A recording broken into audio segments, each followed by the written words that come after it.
Hi everyone. Today I'm going to be showing you how to do a simple chain to begin a crochet project.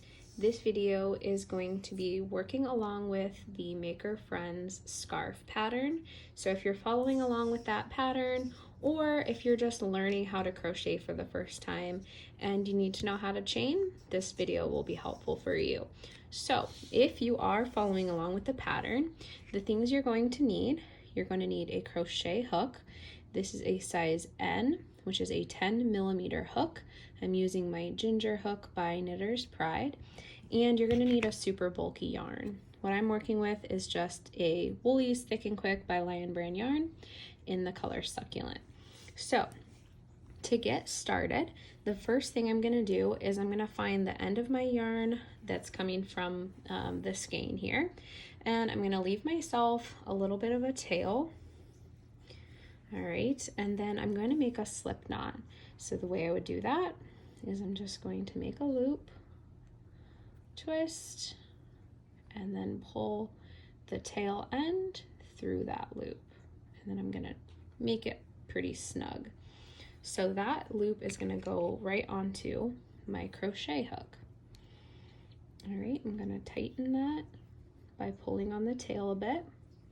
And then from here, this is just basically a series of loops. So if this is your first time crocheting, it might take you a little bit to get the hang of the tension. And what I mean by tension is just how the yarn is fitting around your hook and the way that you're holding the yarn in your hands. So I'm going to show you how I do it, and then hopefully you guys will be able to follow along. So what I like to do is, this is my working yarn, so this is what's coming from the yarn ball. All right, I'm going to hold my hook in my right hand. I'm right-handed. This would be flipped if you were lefty. So I'm going to start by holding that yarn in my left hand, and I like to just loop my index finger under the yarn, and then I'll hold on to the yarn just to keep it sort of in place. I'll hold on to that yarn with my pinky and my ring finger. This is the tension I'm talking about. It might take you a little bit to get the hang of it, but for a basic chain, what I'm going to do is I'm going to hold my working yarn, and I'm going to use my crochet hook, and I'm going to loop that yarn and pull it through my loop that I made with the slip knot.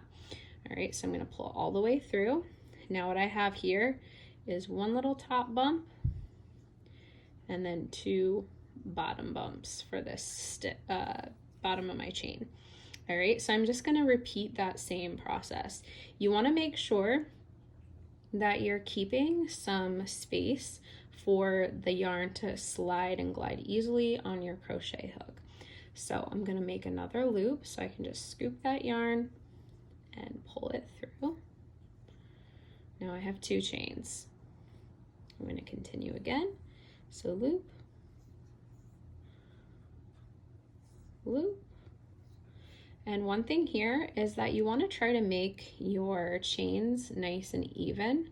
All right, so this is just, like I said, this is going to come with practice, but the more you do it, the easier it's going to be. So I'm leaving a little bit of space in between my hook and my project that I'm starting here. And I'm just gonna loop and pull that yarn through. So I'll go a little slower.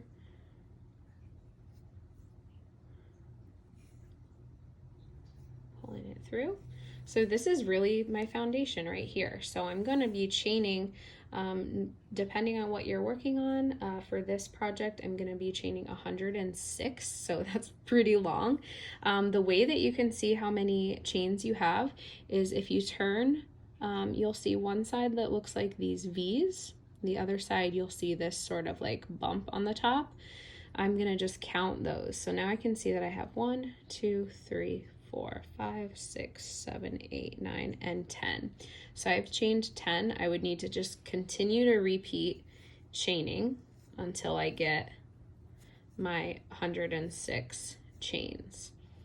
All right, so that's how you would do a basic chain for crochet. Hopefully you guys found this video helpful. Get out there and start chaining, get practice with your tension and holding your yarn. And if you have any questions, you can leave them in the comments below.